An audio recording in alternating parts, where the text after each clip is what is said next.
Good morning. This is the time and place for the zoning case hearing for March 28th, 2018.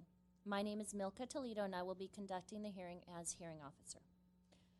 We have one case scheduled for today, and relevant exhibits are posted on the panels located directly behind me.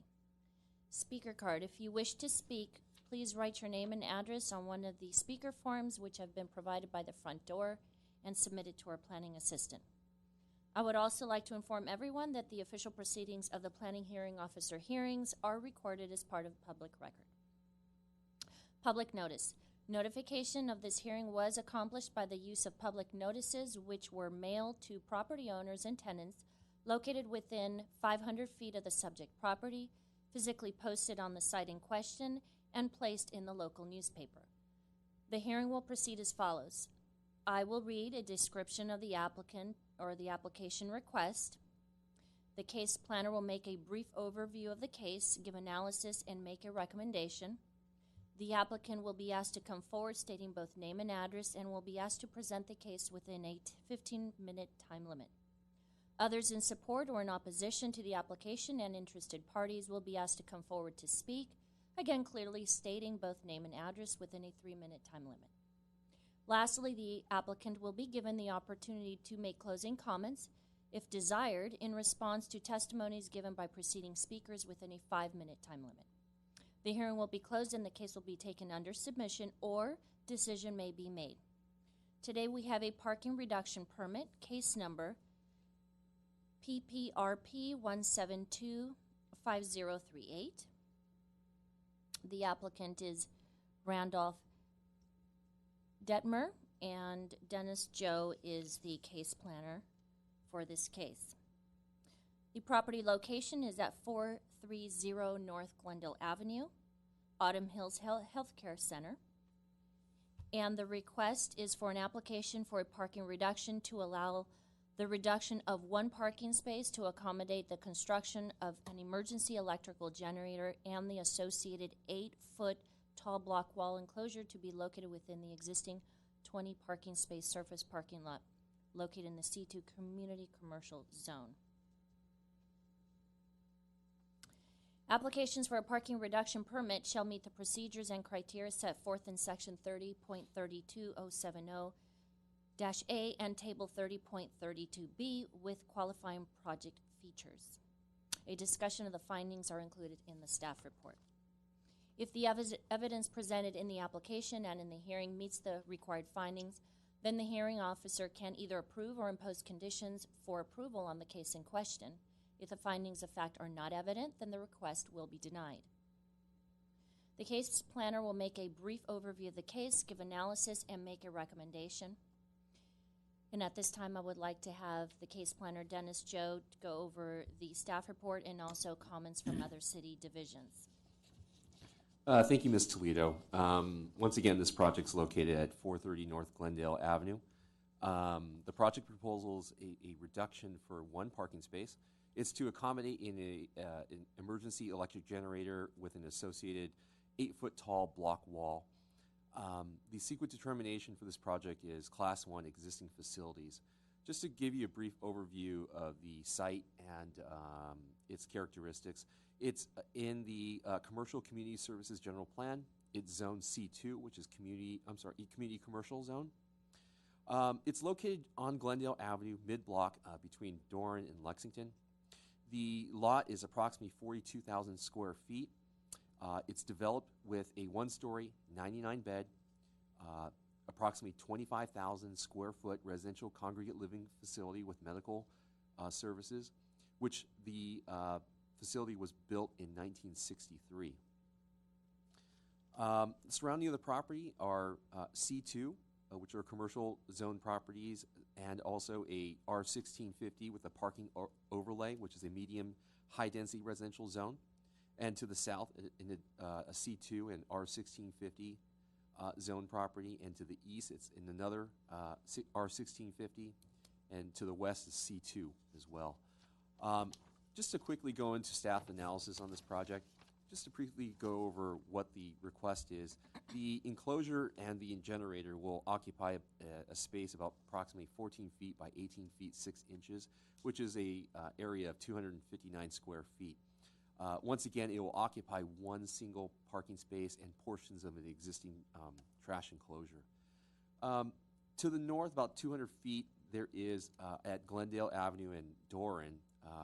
The site is serviced by mass public transportation, which is the Glendale B line, bus number 3. Metro buses number 90 and 91. Just to give you an idea of what type of mass transit is serviced by this property. The facility operates with 24 hours a day and 7 days a week. It has 110 employees, which rotate within 3 8-hour shifts, which are broken into a daytime, evening, and early morning. The applicant has reported that the mass transit ridership for its employees during the daytime is 38%. In the evening, it's 34%, and in the early morning shift, it's 13%. The applicant has reported that most visitors walk to the area or either dropped off because they're unable to drive themselves to visit their loved one. Once again, the facility has operated, or this type of use has operated the site for the past 55 years.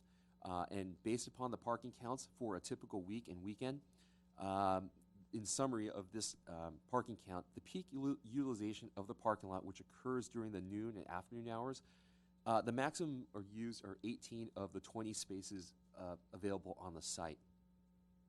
So staff, per this parking count, feels that the parking is sufficient for this specific operation.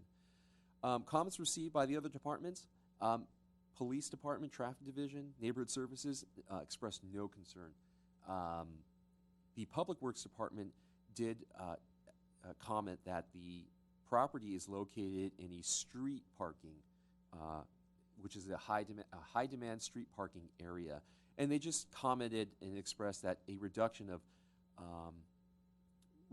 one single space or spaces may impact the street availability, but planning staff feels because of the submitted parking counts demonstrate the amount of parking spaces on site are sufficient, the reduction of one single parking space does not appear to be a significant impact.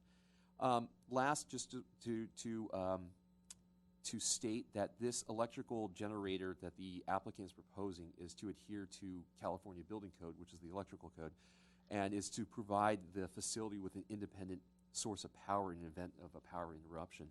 So what they're trying to do here is to adhere to state code as well. I'm just going to conclude with staff's recommendation. Staff believe that the application can make all of its finding for a parking reduction permit in a positive manner, and therefore recommends the approval of this entitlement with the attached draft findings and approval. This concludes staff's presentation, and I'm available for any questions.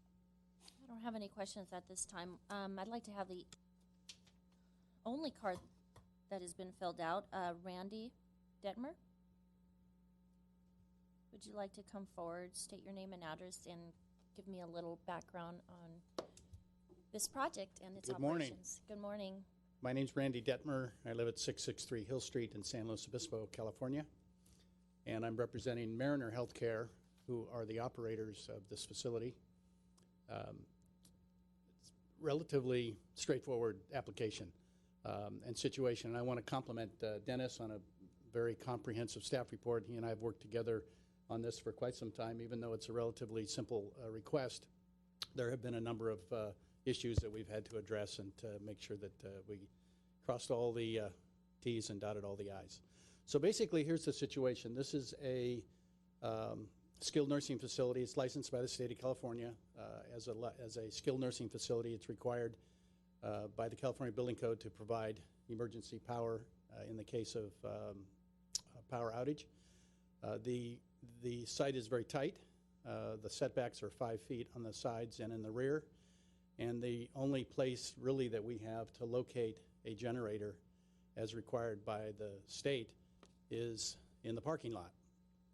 And so our proposal is to reduce the parking count by 1 and locate the generator as you see in our proposed application package. The building code requirements further require space around the generator for maintenance, 3 feet on all sides.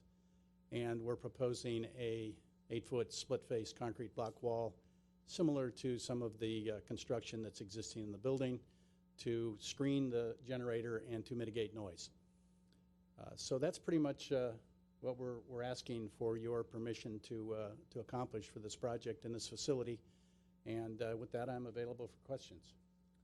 Okay, I just have a couple questions. I'm just looking at the plan. So the trash area will remain, although a portion of it will be occupied by the use of the new generator. Yeah, the trash area will remain pretty much as is. There won't be any change to the trash receptacles, other than I think we're going to be proposing some slightly smaller trash receptacles so that we can fit them through the proposed gate. Would it still be then accessible? Because I noticed there's an access door now that's proposed, will be accessible Yeah, to yeah, we refer to the that as a outside. gate actually in the concrete block structure. That's a 5-foot wide gate, 4 to 5 foot. So the trash receptacles can be wheeled out as they currently are. and during picked up. trash days. Yeah, for and picked pickup. up by the garbage company. Okay. And there seems to be a lot of turnover there as it relates to the use of parking. What do you mean by turnover? So it's not always occupied the entire time. Lots There of seems vehicles to be coming a and lot going. of vehicles coming and going. Yes, yes. So let's say a visitor comes to visit their loved one, is there for a certain amount of time, and then they leave, and then someone else comes, et cetera, et cetera. Yeah, that's a very common occurrence. There's also visiting physicians that come and go during the day. So the parking does turn over. And that's why it's not always occupied at any given time, all 20 spaces. Correct. And regarding the number of employees, I have the numbers, but for those that do drive there and use their vehicles and they park, where do they park, or is that going to be a problem? Well, we've provided a parking count. We asked the facility to do a survey on a weekday and a Saturday. And they've observed that almost all the time there are available spaces and that it doesn't completely fill up. Now, I'm sure there are times when it does. But because of this turnover, there are spaces that are becoming there's always available. something that's available. Right, right. So it doesn't very- compromise the parking situation significantly. Well, I don't think it does. And our observations seem to Okay, agree with that. great. I don't have any further questions. Thank you. Okay, thank you. And I don't have any other speaker cards, so if there's anyone, do you want to add anything else, or all good? Okay. Upon reading the staff report and the conditions that have been suggested by the case planner, are you in agreement with these conditions? Yes. Do you have no issues with them? Okay. So based on the findings recommended by staff, facts and information presented at the hearing, and other applicable department input, I am approving the parking reduction permit, PPRP 1725038, subject to the conditions listed in the staff report. After the hearing, the decision will be prepared in writing and will be in the form of a letter and sent to the applicant and to all persons who responded to the public notice, either by speaking at this hearing or by submitting written responses and have provided their name and mailing address. The date of the decision will be the date appearing on the letter.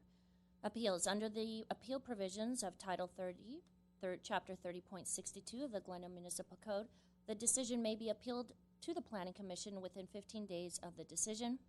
Anyone wishing to appeal may obtain forms and brochures on the procedures from Building and Safety Section Permit Services Center located on the same floor of this building. So the hearing is now officially closed. Thank you for coming. And the date is today, March 28th, 2018, 9:46 a.m. Thank you all.